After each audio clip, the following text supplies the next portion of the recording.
ডিস্ট্রিক্টে পশ্চিম জেলায় নতুন এসপি সাহেব জয়েন করার পরে একটা স্পেশাল ডিস্ট্রিক্ট টাস্ক ফোর্স আমরা গঠন করি এবং সেই আমাদের স্পেশাল টাস্ক ফোর্সের গোপন খবরের ভিত্তিতে আমরা গতকাল রাতে রাঙ্গুটিয়া এলাকায় লেফুঙ্গা থানার অন্তর্ধীন একটা অভিযান চালাই, নৈশকালীন অভিযান চালাই।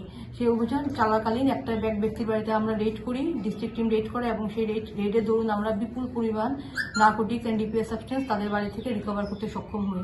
এই মুহূর্তে বাড়ির মালিক ও ওনার একজন রিলেটিভ অ্যারেস্টেড আছে এই কেসে এবং আমাদের এই কেসে আমরা এই অভিযানটিকে কেন্দ্র করে আমরা একটা এনডিপিএস মামলা লেফুঙ্গা থানায় আমরা রেজিস্টার করব। কি কি সামগ্রী পাওয়া গেছে যদি একটু বলুন। আমাদের এই রেডের দরুন আমরা বিপুল পরিমাণ নার্কোটিক্স ড্রাগস রিকভার করেছি এবং যাদের মধ্যে উল্লেখযোগ্য হচ্ছে ফেন্সিডিল অ্যারাউন্ড 400 বোটলস, ইয়াবা ট্যাবলেট অ্যারাউন্ড 5000, ক্যাশ মানি নগদ অর্থরাশি আমরা পেয়েছি প্রায় 2 লক্ষ টাকার কাছাকাছি, অ্যাক্টিভ ফ্যাক্টরি মেড পিস্তল যার জন্য আমরা আর্ম ফ্যাক্টরি কেসের মধ্যে 9mm ফ্যাক্টরি মেড 9mm পিস্তল এবং বিপুল পরিমাণে ফরেন লিকার তাদের বাড়ি থেকে আমরা উদ্ধার ছিল। রাউন্ড ছিল না, আমরা খালি ম্যাগজিন শুধু পিস্তলটিকে আমরা উদ্ধার করেছি, রিকভার করেছি। ওদের নাম এই মুহূর্তে বাড়ির যে ওনার ছিলেন ওনাকে এবং ওনার যে ভাইপো দুজনকে আমরা অ্যারেস্ট করেছি। ওনার নাম হচ্ছে রতন দেব আর অপরজনের নাম অনুপ দেব, দুজনেই রাঙ্গুটিয়া এলাকার লেফুঙ্গা থানাধীন রাঙ্গুটিয়া এলাকার বাসিন্দা। যে পিস্তলটা পাওয়া গেছে এটা কি তাদের পার্সোনাল ইউজের জন্য না সেলের জন্য? এই মুহূর্তে আমাদের ইন্টারভিউশন চলছে, তো প্রাথমিক ধারণা করা যাচ্ছে যে হয়তো এগুলি তাদের পার্সোনাল ইউজের জন্যই ব্যবহার করা হয়েছে।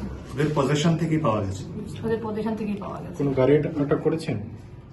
একটি গাড়ি আছে, একটি ইয়ন গাড়ি, এটাও আটক করা হয়েছে। আমরা দেখছি যে গাড়ির মালিকানাও ওরা না, আমরা এখন দেখবো, এটা তদন্ত সাপেক্ষে দেখবো যে গাড়িটা কিভাবে প্রকিউর করেছে।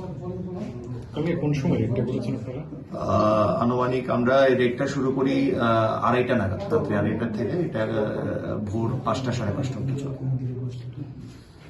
এই ধরনের অভিযান আগামীতে ধারাবাহিকভাবে এই ধরনের অভিযান চলবে। আমাদের যে উদ্দেশ্য এবং আমাদের মাননীয় মুখ্যমন্ত্রী স্যারের যে বার্তা যে ড্রাগস ফ্রি ত্রিপুরা, নেশামুক্ত ত্রিপুরা, এই ব্যাপারে ধারাবাহিকভাবে এই অভিযান চলবে এবং আমাদের নতুন এসপি সাহেবের নেতৃত্বে এই অভিযান চলবে।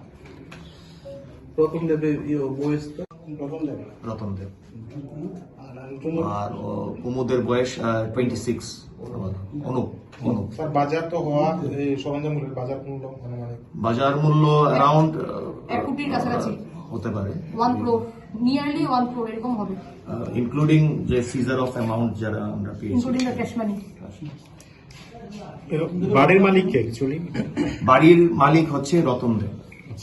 রতন দেব এবং we are suspecting that they are hardcore drug mafias. যেহেতু ওদের সাথে আমরা আর্মসও পেয়েছি, they are hardcore drug mafias. কি বাড়ির অন্য ফ্যামিলি মেম্বারদের কি এই কেসে ইনক্লুড করা হবে? বাড়ির অন্য মেম্বার যারা ছিলেন তারা ম্যাক্সিমামই উইমেন। আমরা দেখবো, আমরা ইন্টারোগেশনে যদি কারো কোনো কমপ্লিসিটি আসে আমরা অবশ্যই ইন্টারোগেশন লেভেলেও আদালতে কবে উঠাবেন? আমরা আজকে ইন্টারোগেশন করে আমরা খুব সম্ভবত কালকেই উঠাবো।